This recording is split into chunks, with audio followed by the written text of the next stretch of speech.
Hey Bubble family, welcome back to the channel. I nearly was like, do you know what, I'm not going to do a ranty video today, but I thought no, actually I'm going to, because I do have something that I need to rant about. Excuse my I don't know what my hair's doing. This is what happens when you wear scarves, because I don't want to get paint in my hair, even though I do actually have paint in my hair. So yeah, so I looked online, as I do. I look at things that are on media and I see if things create a reaction within me, because that way then I know that something is happening. Some things I bypass, and this particular thing I thought, no, I feel that this deserves a rant. So I don't know whether, I know a lot of people in the UK will know about the NHS, of course you do, but obviously a lot of people elsewhere in other countries don't necessarily understand the NHS. The NHS is our kind of what we pay our national insurance into. It's like a free, it's like free healthcare in a way. So it's not strictly free actually, but for people that are on welfare, like benefits, you get free prescriptions, you can get free like medical care operations and things like that. Obviously you can still pay privately, but the NHS is for that sort of specific reason, and we're very, obviously it's one of the things we're famous for. It's, you know, it's a great thing, you know, the fact that we are able to have that ability to have, you know, to, if something's wrong and you know, albeit there might be a bit of a waiting list, but you can get that operation done for free. So it's not that I would take for granted the fact that we actually have this. However, there is a celebrity out there called Daniela Westbrook. She was in a series which is called, well, it's a TV soap really, not a series, called EastEnders back in the day. She's not exactly well known, and people in the UK will probably know who she is, but obviously people abroad will not. So it's kind of like the equivalent of being in kind of like a daytime soap over there.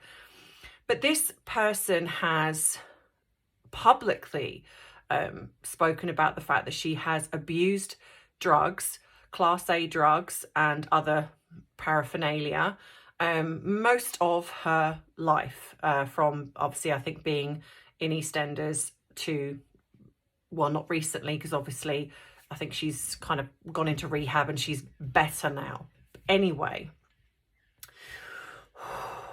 I went online and saw that one of the things that this person has done is that because she has used the drugs that she has, it has created the inside of her nose to collapse. So, and I will put pictures up of how she looks. Now, don't get me wrong. I can only imagine how horrible this must have felt for her to look like this. It must have it massively affected her confidence. She did say this. So this is not necessarily an attack on her personally, because I don't do that. I talk about behavior. I talk about things from a therapeutic perspective. I never go after someone personally. Like even when I've spoken about Amber Heard or Katie Price or Meghan Markle, it's all about behaviour, their actions, and why I feel that what they do is wrong. So this isn't necessarily about her, but more about the NHS, because what's happened is that because of the choices that she's made, and this is factual, you know, this is on the public domain, this has created her nose to collapse because she has used Class A drugs, and they obviously put them up her nose, and so much so that it's created her nose to collapse.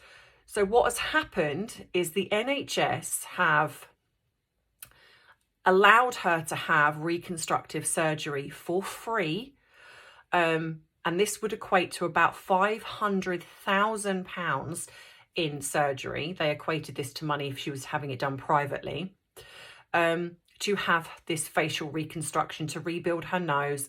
And okay, you know, there have been people that have had things done on the NHS, nose jobs, boob jobs, and I don't agree with this.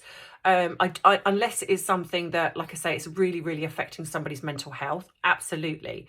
But This was from a choice of hers. This is not something that she was born with, or something that happened in, say, some accident, or, you know, something that wasn't her fault. This was a choice that she made, not just once, but consistently, to create this to happen. My anger is that, which I don't speak about a lot on this channel, is that I suffer, along with so many other women, a condition called lipedema. It is a degenerative illness. There is no cure. However, there is an operation that we can have that would help the symptoms, that would give women a better quality of life. It would help with the pain, the swelling. It would create women to feel confident more in themselves, because obviously this is a debilitating condition, to the point where at some stage you could end up in a wheelchair, which is a very scary thought. You know, we're not allowed this operation. You know, we're told that there's not enough evidence to support the fact, even though there is evidence out there from people that have had the work done privately, because now women are resorted to getting this work done privately. So people are saving, getting a mortgage, remortgaging, you know, borrowing money to have this work done, because it gives a better quality of life. So my anger and frustration, it's not that I think it's about entitlement, because I don't, but it's this kind of really getting their priorities around the wrong way.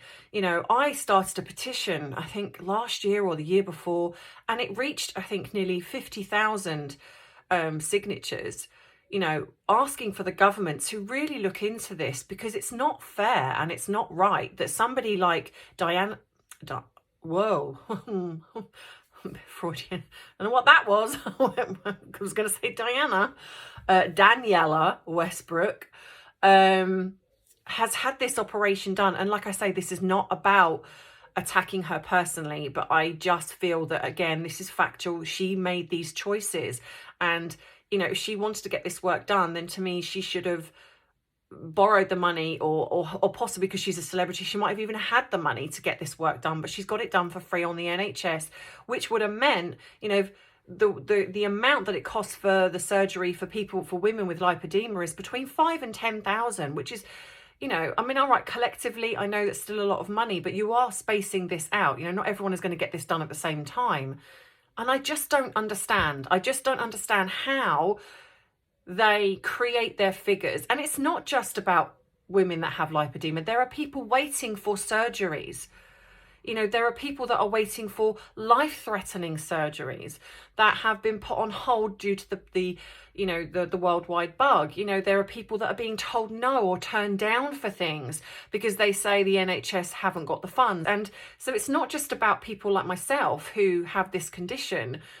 It's across the board, you know, how they seem to, again, it feels like, you know, someone that's high profile, a celebrity, gets given this green light to have this work done, when the rest of us go on this either incredibly long waiting list, where, to be honest, some people don't end up making it because they've been on this waiting list for so long, or, you know, they kind of decide that they can't wait and they find other means you know, to kind of get this done. And I just feel, I mean, this is a bit personal for me as well. So, you know, I mean, I work with so many people, and I spend my life working with other people, helping their mental health. And, you know, and obviously, you know, I have my own therapy and I work on my own, but I'm still human, and I still see things, and I still get affected by them. And this is one of them. You know, this really hit home to me, you know, how messed up our system is, when, you know, there are so many people that are slipping through the cracks that, in my mind, you know, and I know that people are up against it. And this is not about NHS workers. It's about the company as a whole, you know, because I certainly speak to NHS nurses and, you know, and doctors, and, you know, and I know that they are also up against this system. And so it's not them that's the problem. It's the whole system that's flawed, in my opinion.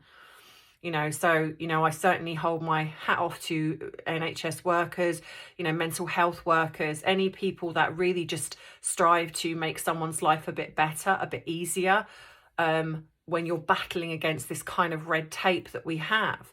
But this just really does show how massively flawed it is when you have a celebrity who has, through her own choices, have created this to happen to her face, and she gets this operation, multiple operations should I say, to reconstruct her face, and yet people like us, who have either been born with something, or it's developed, or like I say, illness, accident, whatever it is, and we are either told no, or we are made to wait and wait and wait and wait.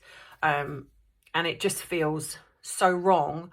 And like I say, this really did affect me. This is why today I've kind of ranted about this today. And I know it's not so much about the Amber Heard trial, because I know that a lot of you kind of really like those videos that I do, but this to me was just something personal that I wanted to put out there. This is, you know, sort this out. You know, there are so many women out there that we are all petitioning, we are all saying, take this condition seriously, because, you know, it's not fun to have this. It's not fun. It affects every single day.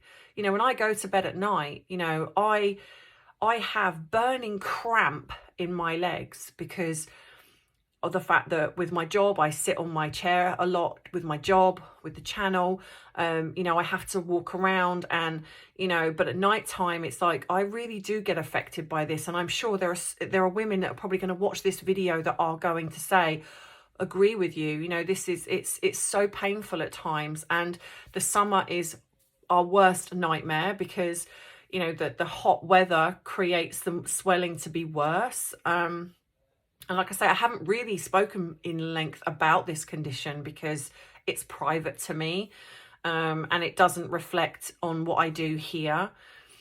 But today it just felt like this was warranted. This felt personal in a way. And I know it's not, because I know Daniela doesn't know who I am, or probably anyone else is that has this, but it just doesn't feel right. It doesn't feel right that people out there are having to struggle and wait or get told no, when a celebrity can just go, you know what, it doesn't matter that I've abused my body for X amount of years and wasted all of my money putting this up my nose, but you know what, can I have that surgery please? Go ahead and have it done.